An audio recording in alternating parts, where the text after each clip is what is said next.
Hey everybody, this is Tracy here with another edition of A View from Tracy's Point. And as promised last night, I was going to come back today and do a follow-up video on R. Kelly being arrested and indicted in the Northern District of Illinois and in the Northern District of New York on multiple charges. And so let's go ahead and get into this.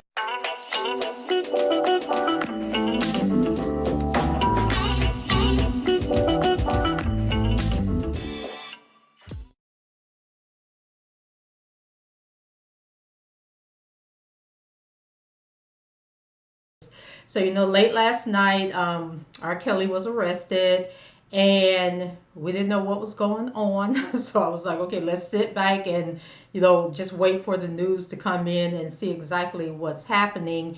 And if you have been following the Clarys and the Savages, they have been doing all this talking about all these people that the grand juries were, interviewing. And I was like, my God, like, is it really necessary for all these people, for them to be talking to all these people and hearing all these stories? And so it came out today that these charges are actually a federal agent watched the Surviving R. Kelly docu-reality TV series and decided to pursue these charges against him, which I think sets a very low bar for the federal government to be doing that. But this is basically what the case is all about. And so I guess they talked to I don't know if they talked to all these people or if they're just going by what was said on the docu-series. But anyway, he's facing 5 charges in the Northern District of New York, and he's facing 13 charges in the Northern District of Illinois. And when they were out, on social media putting out that he was being investigated, they also included the New York Southern District. So they haven't come forward yet with any charges. So I don't know if they're going to sit back and wait and see how these charges pan out, and then they'll come back. Because if you're watching the Epstein case, the Jeffrey Epstein case, you'll know that he was charged in the Florida district, federal government Florida district, and he did this plea deal. And so now the New York district is coming back and charging him with basically the exact same thing. And so it came out in court when the judge asked them about it. They were like, basically, they can charge, it's 93 federal districts in the United States, and I guess each and every one of them can charge you for the same thing. So I don't know if that's the case with the Southern District or if they just decided not to get involved. So when I get to the end of my little chat here, I'll actually read the indictments for anybody that's interested in hearing them. So R. Kelly's attorney came out with a press release, and it says, as has been reported, Robert Kelly was arrested by federal agents last night while walking his dog. The agents were courteous and professional, as was Mr. Kelly. The charges arose from alleged conduct in the Northern District of Illinois, as well as I said Northern District of New York earlier. It's the Eastern District of New York. And the conduct alleged appears to largely be the same as the conduct previously alleged against Mr. Kelly in the current state indictment and his former state charges that was acquitted back in 2008. Most, if not all, of the conduct alleged is decades old. And he says Mr. Kelly was aware of the investigations and the charges were not a surprise. He had already assembled a team of outstanding federal litigators. He and his lawyers look forward to his day in court, to the truth coming out, and to his vindication from what has been an unprecedented assault by others for their own personal gain. Most importantly, he looks forward to being able to continue making wonderful music and perform for his legions of fans and those that believe in him. And so a bail hearing will be held early next week, at which time Mr. Kelly hopes to be released from custody. There will be no further comment at this time. And so earlier today, he had two appearances. One was for the Chicago charges, and then the other was for the New York charges. And so in New York, they actually don't want him to get any bond or get bail. They want him to stay in jail because they feel that he's a flight risk and that he is a danger to society, I guess. And so the judge said that he would think about it, and on Tuesday, they'll make a decision on whether or not he will get bond. And so there was some confusion overnight as to whether or not. So one report said that he was going to go before the judge on the Chicago charges today, and then he would be transported tonight to New York, where he would stand before a judge in New York on those charges. But it looks like he actually stood before like both a federal judge on both cases. So I'm not really sure if he's going to at some point be transported to New York or not. It's called the removal proceeding in the federal court. Our position is that he certainly should get bail on the Illinois charges and the Northern District charges. He should get bail on the New York charges. The man is not a flight risk. The man never missed a court date in the 2000s when he was charged with the case. He hasn't missed a court date on his state case that's pending now. And it's the worst kept secret that he was going to get charged federally, and he hasn't fled. So he's certainly not a flight risk. It's not a danger to anybody at all. The charges that are brought here are decades old, dating back to the early 2000s and the 90s. And so we're going to be seeking that he get bail on Tuesday. First thing is we're going to ask the district court here in Illinois to get him bail on the charges that are pending here. And I suspect that that will be influential in one way or the other on whether he gets to travel on his own to New York or he has to be transported by the marshals. So also included in the indictment were his former manager, Darrell McDavid. Mr. McDavid, do you want to say anything in response to these charges? No comment.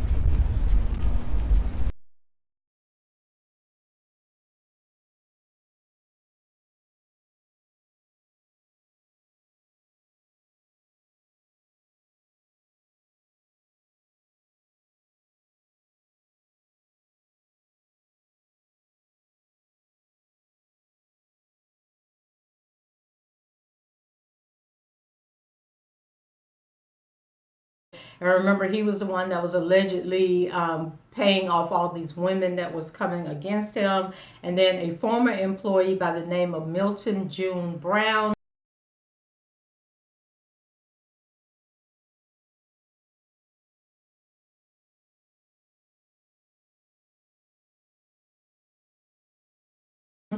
And not sure what his role was, but I thought it was, well, not really interesting that they included these two people, because obviously they included them in hopes of shaking them down and getting them to turn against R. Kelly and give them the information that they need to get a conviction against them. So overnight, there was a lot going on. Angelo Clary, he went live on his Instagram, and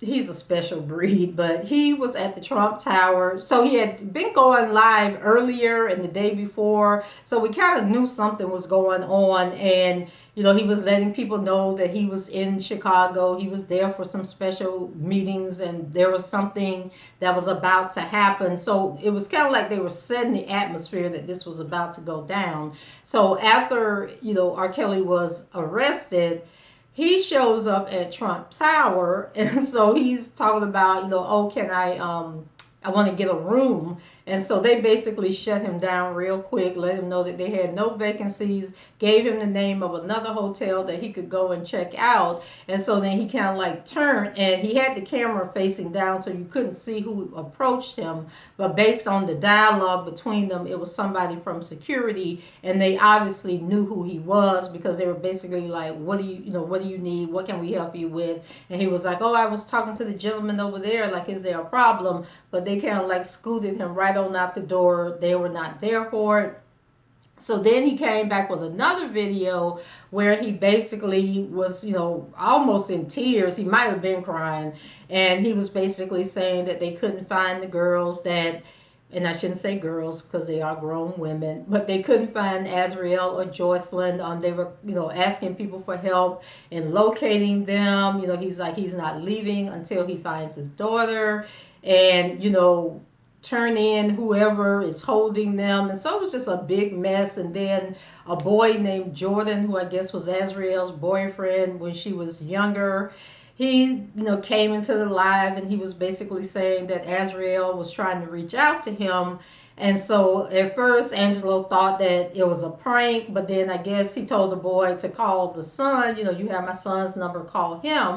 And so the boy, text the son or something on Snapchat. It was just really crazy. And so basically, I think at the end of the day, they tried to spin it that it wasn't really Azriel that was trying to contact him, that it was somebody on R. Kelly's team, and that it might have been a setup or something. So I was just like, y'all doing too much. And then we find out that the Savages were actually in Chicago yesterday and went with the police to do a wellness check. And so there's no confirmation on whether or not Azriel and Jocelyn was actually in the condo when the police went up there to do the wellness check, but nothing came from the wellness check. And so I think that they need to, I don't think, I know for a fact, that they need to stand down, stop with the theatrics, and let these women decide to come home on their own. That is the only way this is going to work in their favor, if they just back up and let them make a decision, because I don't believe that they're brainwashed. I don't believe they're being controlled. And I think that what they're going to end up with is like a tug of war and a power of wills. And so I'm sure that they are highly upset with their parents now that he's been arrested again on these federal charges. And so that's just creating more animosity, more tension. And so I just don't see them going back with the parents right now, especially if the parents just keep coming for them. And then Darrell Johnson was holding a press conference in Atlanta. And so the Savages have made it back to Atlanta this morning. And then they just being hood and ghetto and jumping all into the press conference, just causing a scene. And so there's a rumor going around that there's about to be... filming is about to start on another docuseries. Not sure if it's going to be through Lifetime or somebody else is doing it, but basically they're trying to get footage for that docuseries because they're supposed to be a part of it. The dictator goes here all in, bro. This is my boy. The St. George Kelly is in here right now in jail. I want to know where my daughter is. Where is she at? Answer that question. This camera's resting yesterday. Answer that question. Walking these dogs. No. Move. After you walk these dogs, any questions? I got a question. Where is my daughter at? Where's Jocelyn Sack? We don't want to come and hear your lies. Where our daughter at? Let me talk. First of all, I know nothing. You don't know nothing. You going to ask my question? I'm going to let you answer. Go ahead. But you got to be quiet. Let me talk. Answer it. First of all, your daughter have nothing to do with your daughter. We know, but it Hold up a still second. has something to do with Hold up a something. second. It has something to do Hold with up. We was at the Trump Tower yesterday. I was not in Trump Tower. I said we was at Trump Tower yesterday. She wasn't your well-being check. I moved her. Her. Come on. I ain't moved nobody. No, you're a part of his count, right? I'm not a part of his count. Why are you speaking for him right now? Hold on a second. Let me explain something to you right Are now. you speaking for him right Let me explain now? something to you right quick. Because I'm not going to allow you to come in and interrupt my press conference. It got nothing to do with our daughters. We're my sister and our daughters. Listen. What do you mean? Just be intelligent. Where did it Let's come be out? very clear. Hold up, talk. Are y'all going to let me answer? Go ahead and talk. First of all, Mr. Kelly, I haven't been in Chicago in a week. Okay? Hold up. Let him talk. Y'all going to answer my questions? Go ahead. Okay. Y'all coming at me as if I have your daughter. No. Hold on a second. I'm not a part of any camp. I am a contract worker who's hired to do a job. No different from these people with these cameras right here. So who hired Hold you? on a second. I don't work for Mr. Kelly. Who hired I you? work for Mr. Stephen Greenberg.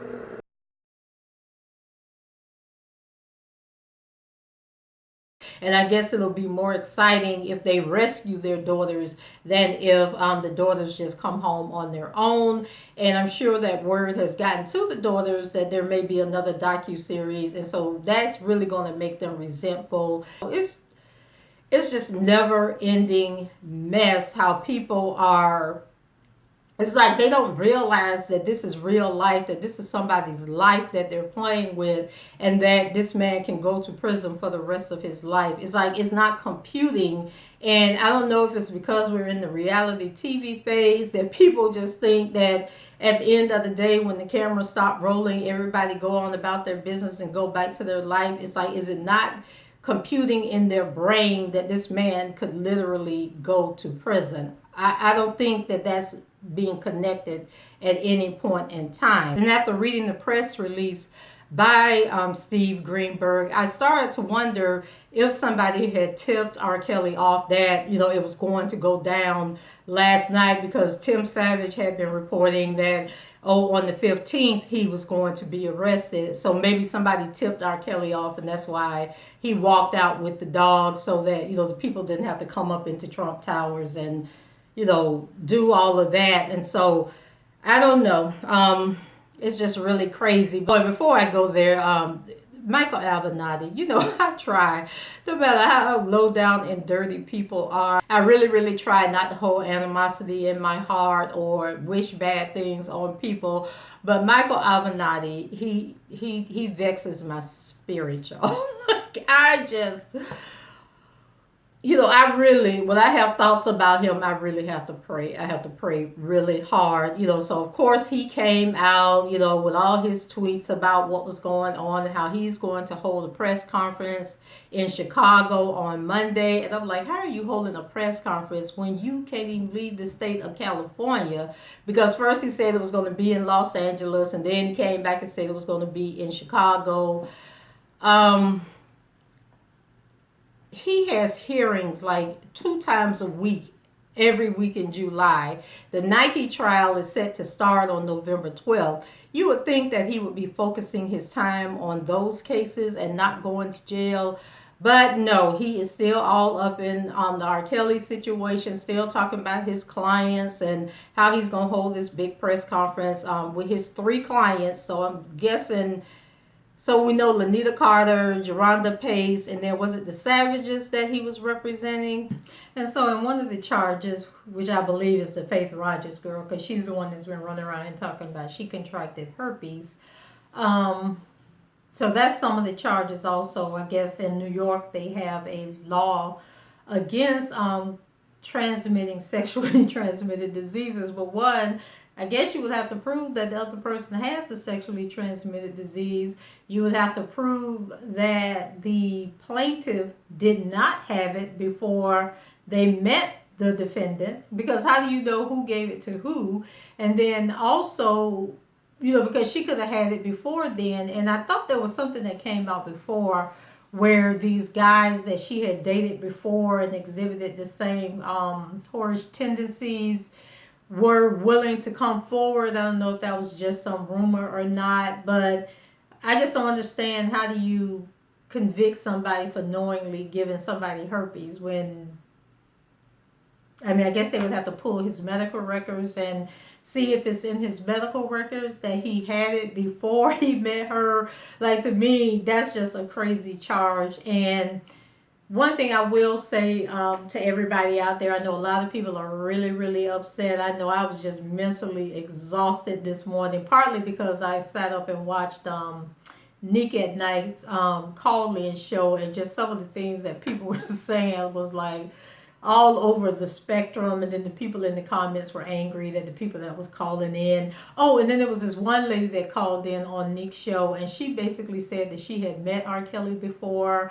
And she basically admitted to trying to introduce him to her daughter. And I guess she did introduce him to the daughter. And she was hoping that he would make the daughter a dancer or give her a job some kind of way. And so she was clout chasing. She admits it. But she said that that he was interested in her and her daughter, but she would never, date him or be with him or anything. Like, she was kind of pushing the daughter along, and the daughter was 19 or 20 years old.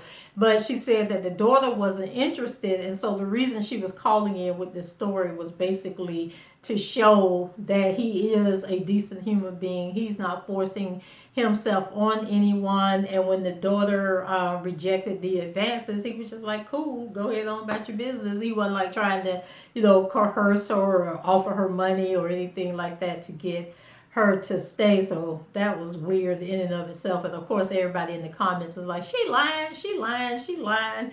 So I don't know whether the lady was lying or not, but she did, prove the point that, he's not this aggressive person that's just around here snatching people off the street and making them do things. And then the other thing I wanted to point out was about the number of charges. And so I just wanted to share, you guys that have been following me for a while, every now and then I'll say a little bit about my kid's father, who is in prison, but he's in jail on federal drug charges. And so when he was first arrested, he had, I believe it was 33 charges pending. And keep in mind, this was like back in the early 90s when he was arrested. And he was actually the first person that tested the drug kingpin law, where basically if you were indicted on racketeering charges that resulted, and your organization resulted in the deaths of somebody, that they could charge you and give you the death penalty, because normally with federal charges, federal drug charges don't come with the death penalty. So they added this as part of the war on drugs. I believe it was the Clinton administration that put that into play. But anyway, so he started out with 33 charges. Of those, 6 were alleged murder charges. But before they even got to court, the murder charges had been thrown out because the person that had, the people that had committed the murders were already in prison, and they said that they killed the people on their own, that nobody paid them or influenced them to do it. So he started the trial. So they indicted him on 33 charges. Then when those 6 charges was thrown out, he was down to 27. And I think by the time the end of the trial came about, he was only convicted. There were only like 10 charges left, and he was convicted on all 10, and he's spending the rest of his life in prison. But it just goes to show that just because the government puts all these charges on you, if you have a good defense attorney, they can argue a lot of those charges down and get those charges thrown out before the trial even starts. And then even during the duration of the trial, other charges can be tossed out. So just remain hopeful that he has a good team that's assembled that will be able to weave through this mess that's going on, and it'll work in his favor. And then a couple of people are talking about doing prayer vigils and maybe fasting and praying. I was talking to one person in particular who said that she was going to fast and pray for 3 days. So, to relieve your anxiety and your angst, just set certain times throughout the day where you're just going to pray over the situation. Pray for R. Kelly, pray for everybody that's involved in the situation, and then set a set number of days that you're going to do it and pray at the same time, and that'll help relieve some of your anxiety. Okay, guys, so before I read these long indictments that's going to take about an hour, the reason I'm going to read them on video is because I was going to read them anyway. And so for those of you that don't know how to access them, or who don't want to read through these documents, then you can just listen to me reading the documents, and I'll give a little bit of commentary in between, but just basically trying to figure out who all of these people are. But I did realize in reading the Chicago indictment, which has the 13 counts, they are basically talking about Rashana Landfair. And I think even though they mentioned 5 minors, minor 1 through 5, I think Rashana is minor 1, 3, 4, and 5, and then Lisa Van Allen, I believe, is minor 2. And then when they start talking about individual A and all of that, I believe it is the and maybe somebody else that was involved with them when they stole the videotapes, and then he allegedly tried to buy the tapes back. So basically all those charges surround that incident with the tapes. And then with the New York indictment, they are basically talking about Faith Rogers, They may talk about Rishana, and then they're talking about Azriel Clary and Geronda Pace. So that's mainly who they're talking about in their 5 indictments. So let's go ahead and jump into this reading. Okay, so before I get started, I want to let you guys know that they really are trying it with R. Kelly because they're trying him under the RICO Act, which is basically running an illegal crime organization.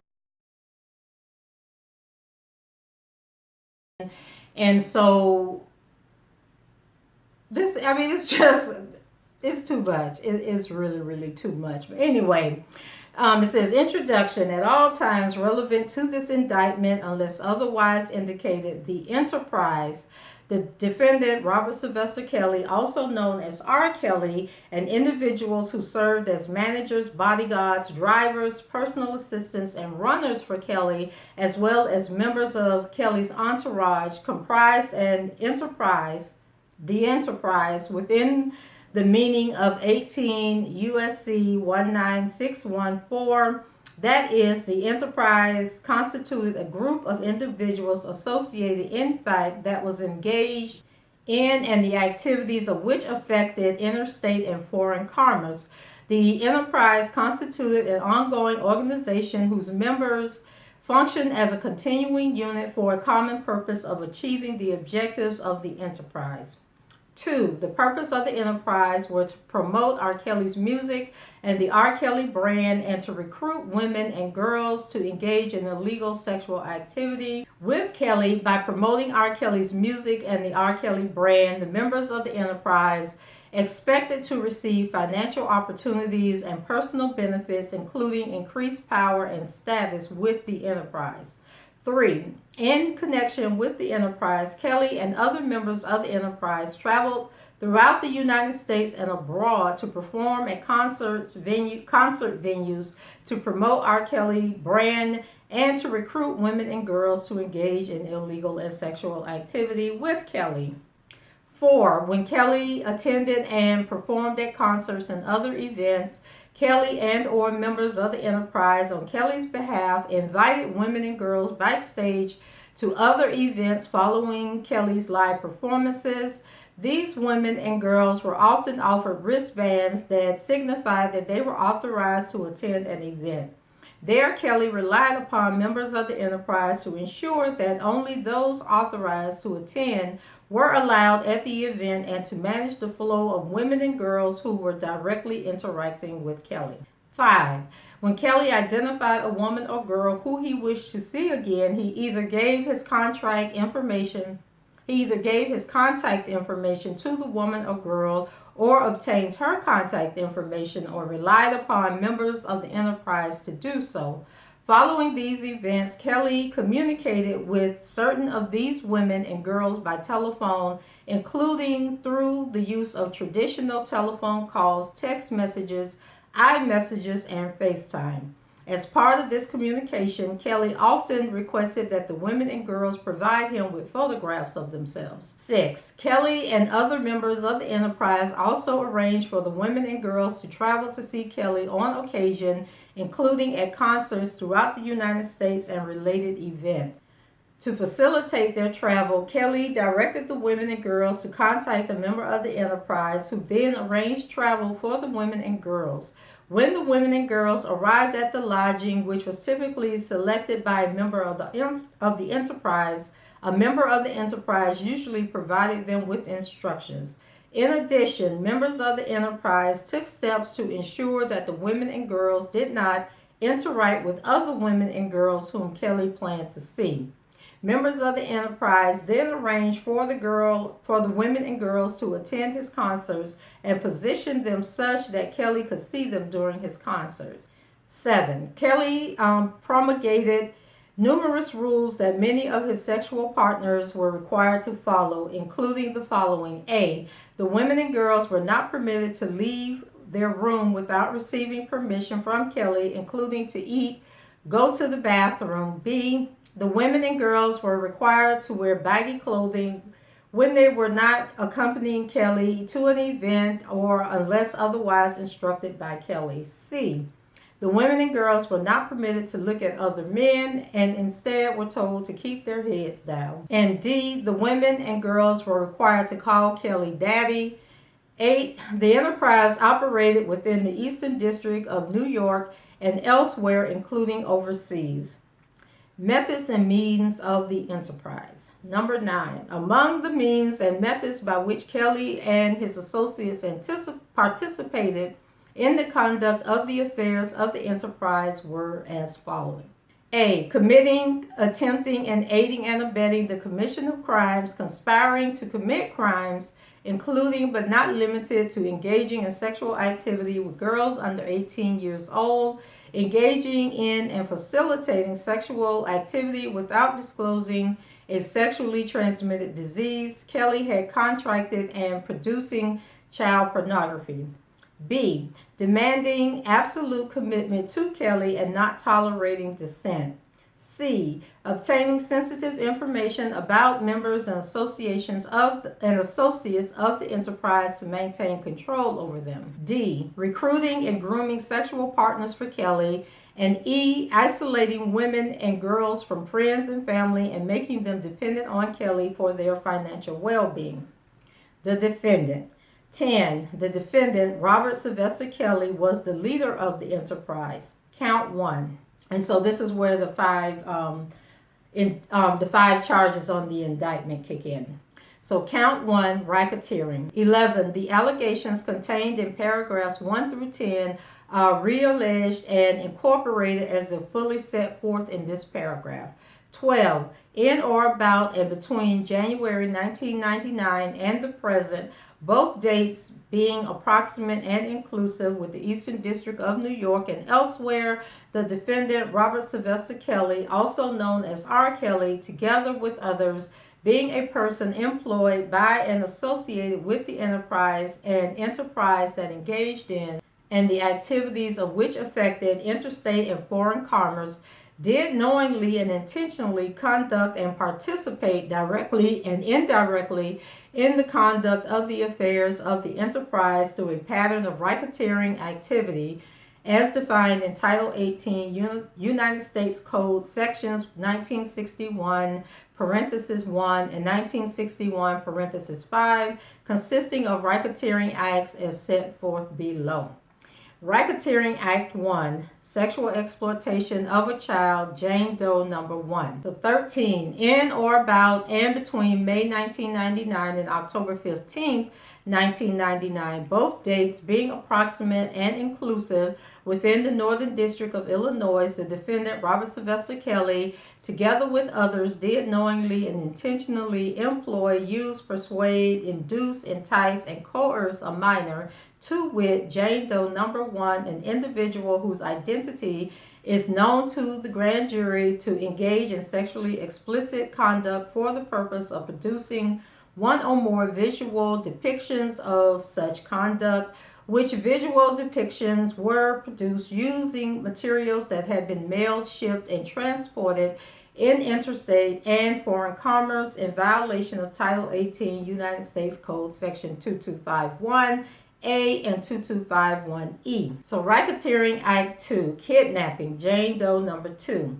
Number 14, in or about between 2003 and 2004, both dates being approximate and inclusive within the Northern District of Illinois and elsewhere, the defendant, Robert Sylvester Kelly, together with others, did knowingly and intentionally secretly confine an individual, to wit, Jane Doe number 2, an individual whose identity is known to the grand jury, against her will, and induce Jane Doe number 2 by deceit and enticement to go from one place to another with intent secretly to confine her against her will in violation of Illinois Code sections 5/10-1 and 5/5-1. Racketeering Act 3, Mann Act violation, Jane Doe number 2.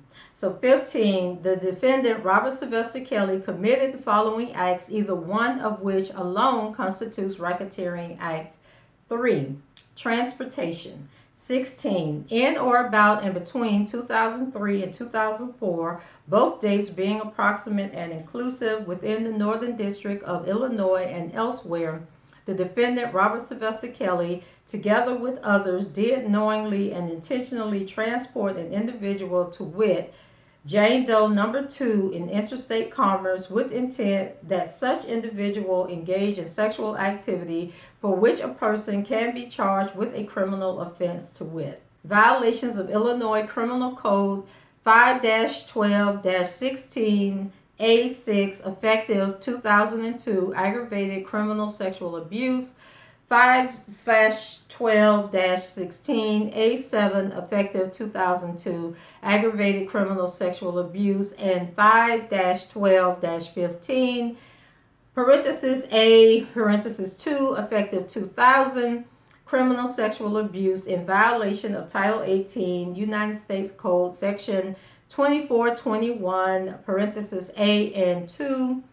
B. Coercion and enticement. 17. In or about and between 2003 and 2004, both dates being approximate and inclusive within the Northern District of Illinois and elsewhere, the defendant, Robert Sylvester Kelly, together with others, did knowingly and intentionally persuade, induce, entice, and coerce an individual, to wit, Jane Doe number 2, to travel interstate commerce to engage in sexual activity for which a person can be charged with a criminal offense. And then they go over those codes that I just named in the previous section. In Racketeering Act 4, Mann Act, Jane Doe number 3, Section 18, in or about and between May 2009 and January 2010, both dates being approximate and inclusive within the Northern District of Illinois and elsewhere, the defendant, Robert Sylvester Kelly, together with others, did knowingly and intentionally persuade, induce, entice, and coerce an individual who had not attained the age of 18 years, to wit, Jane Doe number 3, and I believe this is Geronda Pace they're talking about here, an individual whose identity is known to the grand jury, to engage in sexual activity for which a person can be charged with a criminal offense, to wit, violations of Illinois Criminal Code, and then it goes through those codes again. And then this is Geronda again. So it says, in or about and between May 2009 and January 2010, both dates being approximate and inclusive with the Northern District of Illinois and elsewhere, the defendant, Robert Sylvester Kelly, together with others, did knowingly and intentionally obtain the labor and services of a person, to wit, Jane Doe number 3, by means of force, threats of force, physical restraint, and threats of physical restraint to that person or another person, by means of serious harm and threats of serious harm to that person or another person, and by means of scheme, plan, and pattern intended to cause such person to believe that if that person did not perform such labor and services, such person would suffer serious harm and physical restraint, and a combination of such means in violation of Title 18 United States Code Sections 1589 parenthesis A and 2. Racketeering Act 6, sexual exploitation of a child, Jane Doe number 3. So in or about and between May 2009 and January 2010, both dates being approximate and inclusive with the Northern District of Illinois and elsewhere, the defendant, Robert Sylvester Kelly, together with others, did knowingly and intentionally employ, use, persuade, induce, entice, and coerce a minor, to wit, Jane Doe number 3, to engage in sexually explicit conduct for the purpose of producing one or more visual depiction of such conduct, which visual depictions were produced using materials that had been mailed, shipped, and transported in and affecting interstate and foreign commerce in violation of Title 18 United States Code Sections 2251A, 2251E, and 2. So here, are they saying that he recorded Geronda? Because we know she was the one claiming from May 2009 to January 2010. So has she come up with videotape also? Like, what is really going on here? So, Racketeering Act 7, Mann Act, Jane Doe number 4. And I believe that this is Azriel Clary they're talking about here. So it says the defendant, Robert Sylvester Kelly, committed the following acts, any one of which alone constitutes Racketeering Act 7. A. Transportation. So number 22. In or about July 2015, when the District of Connecticut, the defendant, Robert Sylvester Kelly, or maybe this is Faith Roger. This might be Faith. Robert Sylvester Kelly, together with others, did knowingly and intentionally transport an individual, to wit, Jane Doe number 4, an individual whose identity is known to the grand jury, in interstate commerce with intent that such individual engage in sexual activity of which a person can be charged with a criminal offense, to wit, violations of Connecticut General Statutes, sections 53A-71A for sexual assault in the second degree, and 53A-71A-10, sexual assault in the second degree, in violation of Title 18 United States Code, sections 2421A and 2. So B, coercion and enticement. In or about 20, and this is number 23. In or about 2015, within the District of Connecticut, the defendant, Robert Sylvester Kelly, together with others, did knowingly and intentionally persuade, induce, entice, and coerce an individual, to wit, Jane Doe number 4, to travel in interstate commerce, to engage in sexual activity for which a person can be charged with criminal offense, to wit, violations of Connecticut General Statutes, and then it goes to those statutes again. And then C, coercion of minor, and this is paragraph number 24. In or about July 2015, within the District of Connecticut, the defendant, Robert Sylvester Kelly, together with others, did knowingly and intentionally persuade, induce, entice, and coerce an individual who had not attained the age of 18 years, to wit, Jane Doe number 4, to engage in sexual activities for which a person can be charged with a criminal offense, to wit, violations of Connecticut General Sections, Statute Sections 53A-71, and then it gives all those codes that I mentioned in the first part. And D, transportation of minors, paragraph 25. In or about July 2015, within the District of Connecticut, the defendant, Robert Sylvester Kelly, together with others, did knowingly and intentionally transport an individual who had not attained the age of 18 years, to wit, Jane Doe number 4, in interstate commerce with intent that that individual engage in sexual activity for which a person can be charged with a criminal offense, to wit, violations of Connecticut General Statutes, sections 53A-71, and it goes through those codes again. And then Racketeering Act 8, Mann Act, Jane Doe number 4. Paragraph 26, the defendant, Robert Sylvester Kelly, committed the following acts, any one of which alone constitutes Racketeering Act 8, A, transportation. And so in or about October 2015, and this might be Azriel. I think this is Azriel. So I guess they're saying that she went to Connecticut to see him. She went to California to see him. And so I believe this is who they're talking about.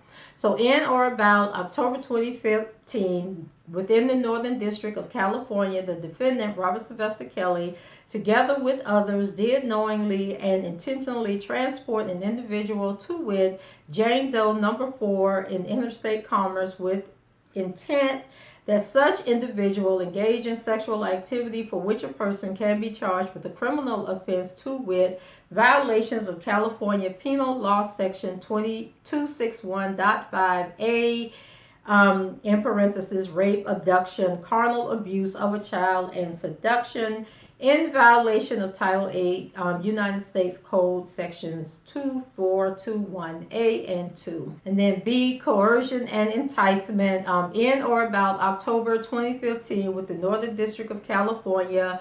And so this is for Jane Doe number 4, and they're basically charging the same things that they charged in the Connecticut, where they say happened in Connecticut, but then they're giving the the statutes and the codes for the particular state, so I'm not going to go through and read all that over again. So C, coercion of a minor, and then they go through all of that again with the code. D, transportation of a minor, same thing I read about Connecticut, but with the California codes. And then Racketeering Act 9, paragraph 31, the defendant, Robert Sylvester Kelly, committed the following acts, either one of which alone constitutes Racketeering Act 9. And so these are for Jane Doe number 5. And this incident has happened on May 18, 2017 within the Eastern District of New York and elsewhere. And then it basically goes through the whole thing and then gives the New York Penal Code. And this, we believe, this is Faith Rogers, which then they started talking about reckless endangerment, individual whose identity is known to the grand jury in interstate commerce with intent, such individual engage in sexual activity of which a person can be charged with a criminal offense. And then they start talking about the public health law, and we know that she's the one that claims that he gave her herpes. And then B, coercion and enticement, and this is paragraph 33, Faith Rogers again. And then paragraph 34, this is Racketeering Act 10, and once again, Faith Rogers. And then they're saying that the same thing happened in California, Central District of California, and elsewhere. Racketeering Act 11, Faith Rogers again. The defendant, Robert Sylvester Kelly, committed the following acts, each of which alone constitutes Racketeering Act 11. And then we have transportation, and this was February 2nd, 2018, within the Eastern District of New York and elsewhere. Goes over the penal codes again. B, coercion and enticement. Again, this paragraph 37, February 2nd, 2018, Jane Doe number 5 again. And then count 2 of the indictment. This was the Mann Act, and this is also Jane Doe number 5. And it says on paragraph 38, on or about May 18, 2017, within the Eastern District of New York and elsewhere, the defendant, Robert Sylvester Kelly, together with others, and knowingly and intentionally transport an individual, to wit, Jane Doe number 5, an individual whose identity is known to the grand jury, blah, blah, blah. And then they give the New York Penal Code. Count 3, paragraph 39, May 28, 2017, Eastern District of New York. Same thing. And count 4 of the indictment, Mann Act, Jane Doe number 5. And this is paragraph 40, and this is on or about February 2nd, 2018, within the Eastern District of New York and elsewhere. And then it goes on to give the penal codes. And then count 5, Mann Act, coercion and enticement, Jane Doe number 5 again. And this is paragraph 41. On or about February 2nd, 2018, within the Eastern District of New York. And then it goes on, with the coercion and all of that. And to travel in interstate commerce to engage in sexual activity. And then it goes on to give the penal codes. And then it was signed by the judge. And interestingly, I think it's the same judge that signed the indictment against Michael Avenatti. Now, the part that's getting me is, so you got Michael Avenatti up on all these fraud and embezzlement and all of these charges. How in the world are you now going to turn around and use him in this case? So let me find out that Michael Avenatti then struck a deal that if he if he trumps up all this information on R. Kelly, that they're going to drop some of those charges against him. So that was it for the indictment in the United States District Court in the Eastern District of New York. So now we're going to move over to the Northern District of Illinois indictment. And I'm not going to read this entire indictment like I started doing with the New York one. I'm going to skim through this and see if there's something different in here, and then I'll read the different, but I'll let you know which ones are the same ones from the New York indictment. And so this indictment was filed on July 11th, 2019, which was yesterday. And it's the United States government versus Robert Sylvester Kelly, also known as R. Kelly, Darrell McDavid, and Milton Brown, also known as June Brown. And so count 1, for incidents that are alleged to have happened in or around 1998 or 1999, and that was the first charge that I read in the New York indictment. And so it basically has the same wording, but then it gives the penal codes like it did in the last one. Count 2, the special May 2019 grand jury further charges between approximately September 26, 1998 and September 25, 1999 at Chicago in the Northern District of Illinois. And this was the same count. It says, namely, minor 1 to engage in sexually explicit conduct for the purpose of producing a visual depiction. And so this was with the video. So we're assuming that this is Rishana Landfair that they're talking about here. And count 3 is for the same incident. And they're saying that this was a third video that was made. So here we go with these multiple videos, and will we ever, or will the defense ever get to see all of these videos? And actually to be able to have the videos tested to make sure that they are authentic. Count 4, in or around 1998 in the Northern District of Illinois Eastern Division.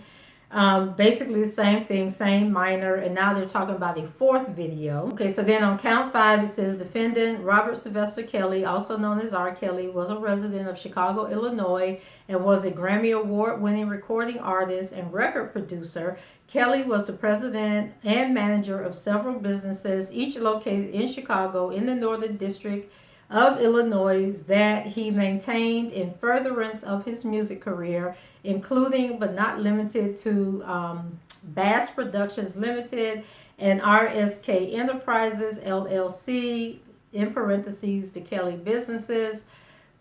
B, from in or around June 1991 until in or around January 2014, Kelly and or one or more of the Kelly businesses employed defendant Darrell McDavid as a business manager. McDavid was a principal at Winkler and McDavid Limited, located in Oak Park, Illinois, as a manager for Kelly. McDavid was involved in providing services to Kelly, which services were in part intended to protect Kelly's image, reputation, and assets in the face of actual and potential criminal and civil actions involving individuals who were victims of sexual misconduct by Kelly. C, from at least approximately 1997 to at least approximately June 2018, Milton Brown, also known as June Brown, was employed by Kelly and or more of the Kelly in one or more of the Kelly businesses. And then D, minor 1 met Kelly on or around 1996 or 1997 when minor 1 was approximately 12 or 13 years old. So we know now that they're talking about Rishana Landfair here. E, minor 2 met Kelly on or around 1997 when minor 2 was approximately 17 years old. Minor 3 met Kelly in or around 1996 when minor 3 was approximately 15 years old. G, minor 4 met Kelly in or around 1999 when minor 4 was approximately 16 years old. H, minor 5 met Kelly on or around 1997 or 1998 when minor was approximately 13 or 14 years old. I, Kelly, was born in 1967. J, Kelly engaged in sexual contact and sexual acts as those terms are defined in Title 18 United States Code Section 2246 with minor 1, minor 2, minor 3, minor 4, and minor 5 when they were each under the age of 18. K, between in and or around 1998 and in or around 2002, Kelly recorded himself on video engaging in sexual conduct and sexual acts with minors, including minor 1, minor 2, minor 4, and minor 5. So they're basically saying that there's 4 different videos with 4 different underage girls. So it says number 1, video 1, video 2, video 3, and video 4 depict Kelly engaged in sexual conduct and sexual acts with minor 1 when minor 1 was under the age of 18. And then M, in approximately April 2000, the Illinois Department of Children and Family Services began to investigate whether Kelly was sexually abusing minor one. On or about June 5, 2002, a grand jury of the Circuit Court of Cook County, Illinois, returned an indictment charging Kelly in the case of People versus the State of Illinois. In the case of People of the State of Illinois versus Robert Kelly, 02 CR 14952, Cook County case with 21 counts of child pornography relating to Video 1 and Minor 1. The case was tried to a jury beginning on May 20th, 2008, and on June 13, 2008, Kelly was acquitted of the charges. Beginning in approximately 2000 and continuing to the date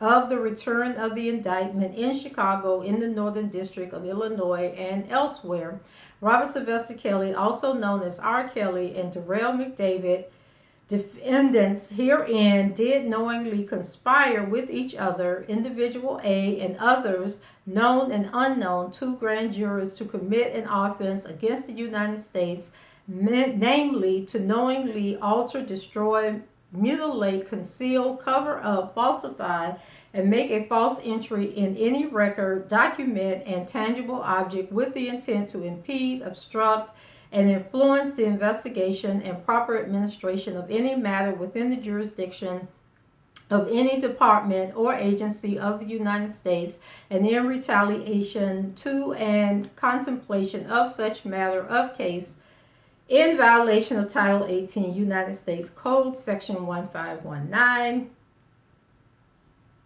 3. It was part of the conspiracy that Kelly, McDavid, and others knew of Kelly's sexual contact with and sexual acts with minors, and knew that Kelly recorded himself engaged in sexual contact and sexual acts with minors on videotape. 4. It was further part of the conspiracy that in approximately 2001, Kelly and McDavid learned that multiple videos depicting Kelly engaged in sexual conduct and sexual acts with minors was missing from Kelly's collection of such videos. 5. It was further part of the conspiracy that in order to conceal, cover up, or existence of videos from investigators, Kelly, McDavid, and others agreed to collect the missing videos that depicted Kelly engaged in conduct with sexual acts with minors.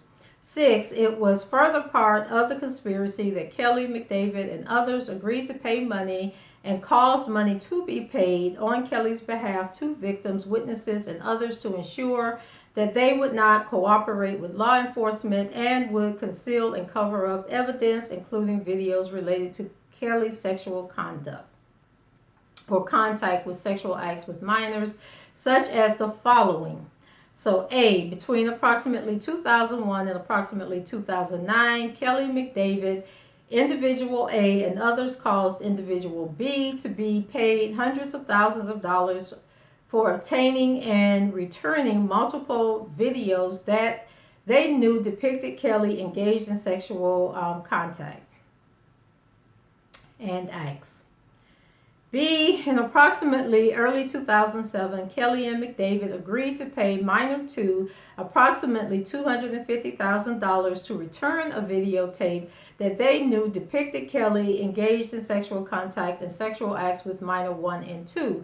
Now, I think this is Lisa Van Allen, but I think Lisa Van Allen was older. I don't know. Isn't she the one that was on the Surviving R. Kelly talking about she was in cahoots with people trying to extort him for them tapes? So how did she end up being a minor? Child, anyway. C.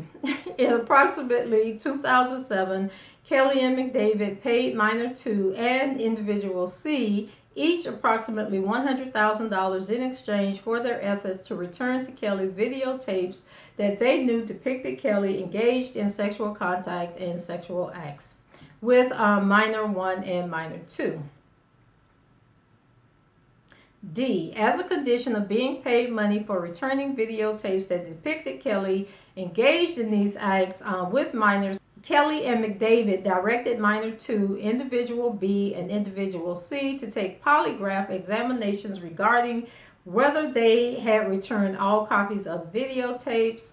E, in approximately June 2008, after learning that individual B planned to announce to a press conference that he had recovered videos depicting Kelly engaged in sexual conduct with minors, Kelly, McDavid, and others paid individual B approximately $170,000 to cancel the press conference. And so we know this was Lisa Van Allen and the is that who it was she was dating at the time? Whew, child. 7, it was further part of the conspiracy that Kelly, McDavid, and others agreed to intimidate, threaten, pressure, persuade, and attempt to persuade other individuals, including but not limited to minor 1, minor 1's parents, minor 2, and minor 5, to falsify and make a false entry in a record, a document, intangible object related to Kelly's sexual contact and sexual acts with minors, such as the following. A, in approximately December 2000, pursuant to instructions that minor 1 received from Kelly, minor 1 falsified and caused a false entry to be made in a police report when minor 1 denied to law enforcement officers that Kelly engaged in a sexual relationship with minor 1. B, in approximately May 2002, McDavid instructed minor 1's father to provide knowingly false testimony to the Cook County grand jury investigating Kelly's sexual relationship with minor 1. McDavid instructed minor 1's father to deny that video 1 depicted minor 1 engaged in sexual acts with Kelly when McDavid knew that video 1 did depict minor 1 engaged in sexual acts with Kelly. As instructed, minor 1's father falsely denied to the grand jurors that video 1 depicted Kelly and minor 1, thus creating a false record and a false entry in a record document intangible object. C, in approximately May 2002, Kelly persuaded minor 1 to provide knowingly false testimony to the Cook County grand jury investigating Kelly's sexual relationship with minor 1.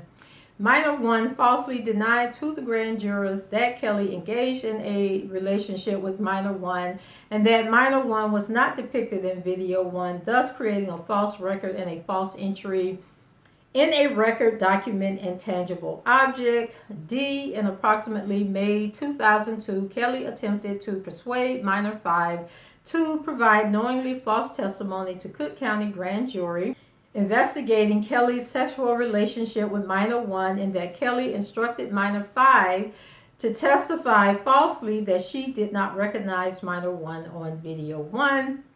E, on or about July 26, 2007, Kelly and McDavid directed that minor 2 meet with a lawyer and that minor 2 falsely denied that minor 2 and Kelly ever engaged in acts together with minor 1 and minor 2 when Kelly and McDavid knew that Kelly had engaged in acts together with minor 1 and minor 2 as Kelly and McDavid intended a false record, document, intangible object was prepared based upon minor 2's false statements. 8. It was further part of the conspiracy that Kelly, McDavid, and others agreed to intimidate, threaten, pressure, persuade, and provide benefits and money to victims, family members, witnesses, and others to ensure that they would destroy, conceal, and continue to abide by previous false statements and entries in such items relating to Kelly's sexual contact and sexual acts with minors, such as the following. A, in approximately January and February 2002, Kelly and McDavid caused minor 1 and minor 1's parents to travel to foreign countries to make them unavailable to law enforcement investigating minor 1's sexual relationship with Kelly and video 1. From at least approximately 2000 to approximately 2015, Kelly and McDavid made payments and bought gifts for minor 1 and minor 1's parents with the intent to persuade, induce minor 1 and minor 1's parents to conceal, cover up falsely and make a false entry in any record, document, and tangible object about Kelly's relationship with minor one, and to continue to abide previous false statements and entries in such items, including the existence of multiple videos depicting Kelly engaging in contact and acts with minor one. C. Between approximately January 2014 and approximately October 2015, Kelly caused monthly payments to be made to minor one via the Kelly businesses, many of which contain settlement in the transaction line or something similar. Kelly made these payments to ensure that minor one continued to abide by her prior false statements regarding Kelly's relationship with minor one, and to ensure that minor one continued to conceal and cover up the existence of multiple videos depicting Kelly engaged in contact and acts with minor one.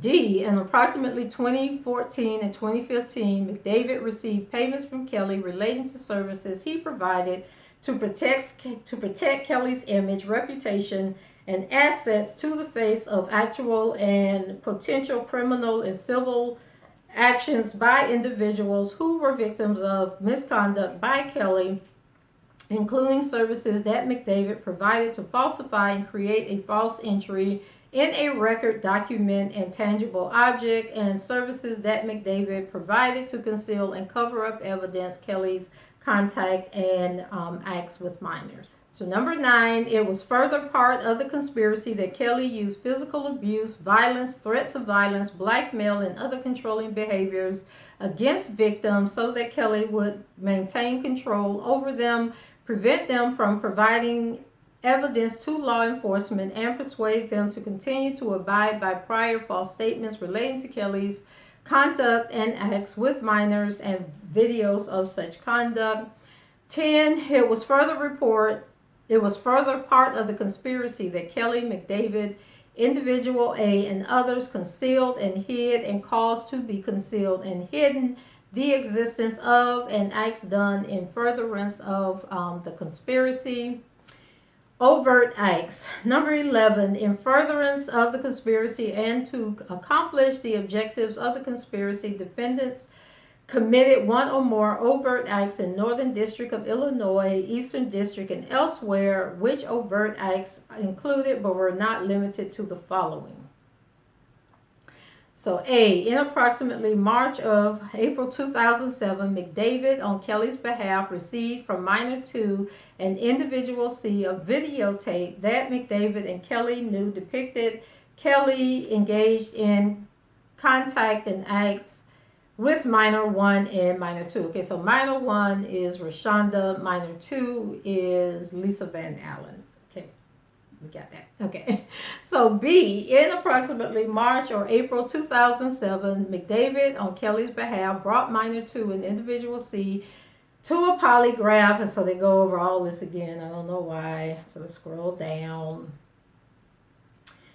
C, in approximately September 2008, Kelly caused a Base Productions limited check signed by McDavid to be issued to minor 1's father, payable in the amount of $30,000.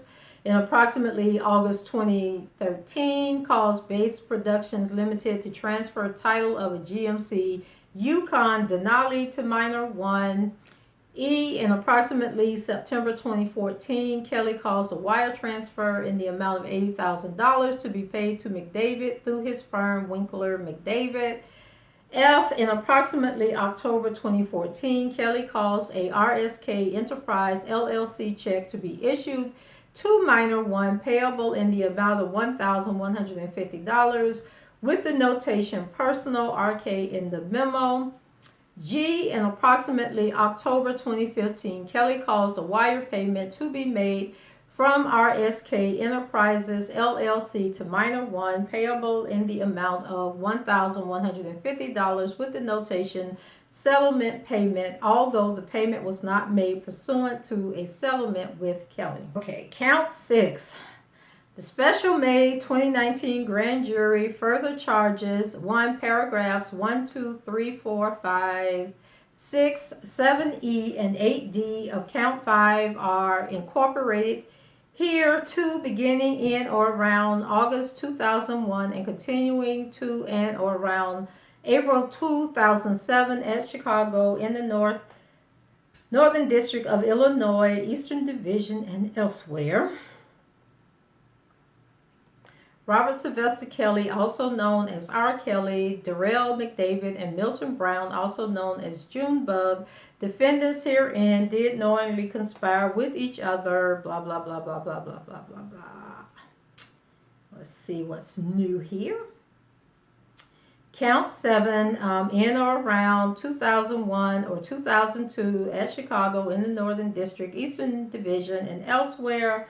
Robert Sylvester Kelly, also known as R. Kelly, and Darrell McDavid, defendants herein did knowingly receive child pornography as defined in Title 18 United States Code, blah, blah, blah, namely Video 2 and Video 3 that has been mailed and shipped and transported in interstate and foreign commerce by means in violation of Title 18 United States Code Sections 2252A, A2, and 2. So count 8 in or around March or April 2007 at Chicago in the Northern District of Illinois, Eastern District, and elsewhere. Robert Sylvester Kelly, also known as R. Kelly, and Darrell McDavid, defendants herein did knowingly receive child pornography as defined in Title 18, blah, blah, blah, blah, blah. Video 4 that has been mailed and shipped and transported in interstate and foreign commerce by any means in violation of Title 18 United States Code, blah, blah, blah. Let's see. Count 9 in or around 1999 at Chicago in the Northern District of Illinois, Eastern Division. Robert Sylvester Kelly, also known as R. Kelly, defendant herein using the mail or any facility and means of interstate and foreign commerce, did knowingly persuade, induce, entice, or coerce any individual, namely minor 1, who had not attained the age of 18 years to engage in activity for which that person can be charged with a criminal offense, blah, blah, blah, blah, blah. And it goes on to give the codes and the titles again. Count 10. Between approximately late 1997 and June 10th, 1998, Chicago, Northern District, Illinois. Robert Sylvester Kelly, also known as R. Kelly, defendant herein, blah, blah, blah, goes on to say facility and means of interstate and foreign commerce did knowingly persuade, induce, entice, and coerce any individual, namely minor 2, who had not attained the age of 18 to engage in activity for which the person can be charged with a criminal offense, blah, blah, blah.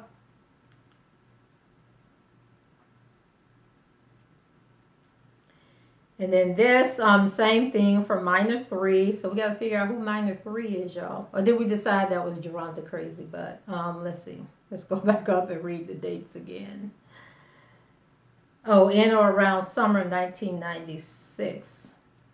I'm starting to think that 3, 4, and 5 are all Rishana, but they're trying to make it seem like they have like 4 different people, but it's all the same person. And count 12 is for minor 4, same offense.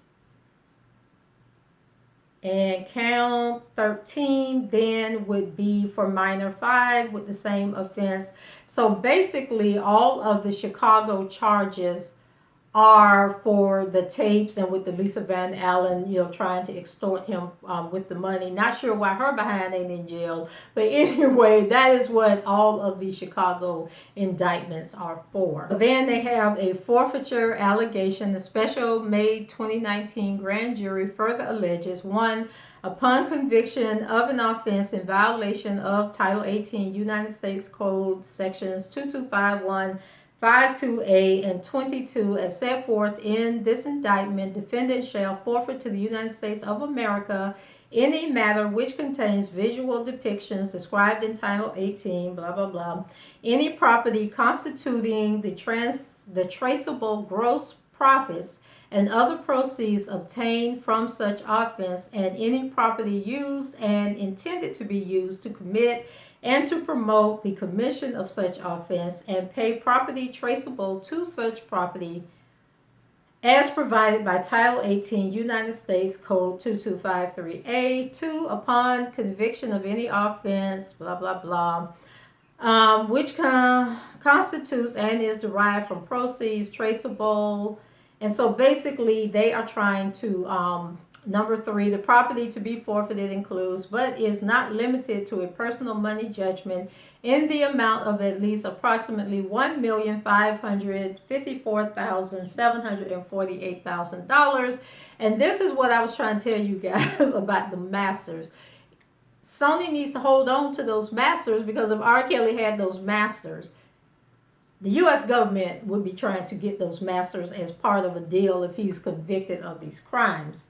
So, number 4, if any other property described above as a result of any act or omission by a defendant cannot be located upon the exercise of due diligence, has been transferred or sold to or deposited with a third party, has been placed beyond the jurisdiction of the court, has been substantially diminished in value, or has been commingled with other property which cannot be divided without difficulty, the United States of America shall be entitled to forfeiture of substitute property as provided by Title 21 United States Code section. Oh, Lord, this is just too much. So guys, that was it. Let's talk about it in the comments. What do you guys think? Leave your comments below. Rate the video and subscribe to the channel if you haven't done so already. And until the next time, I shall talk to you guys later. Bye-bye.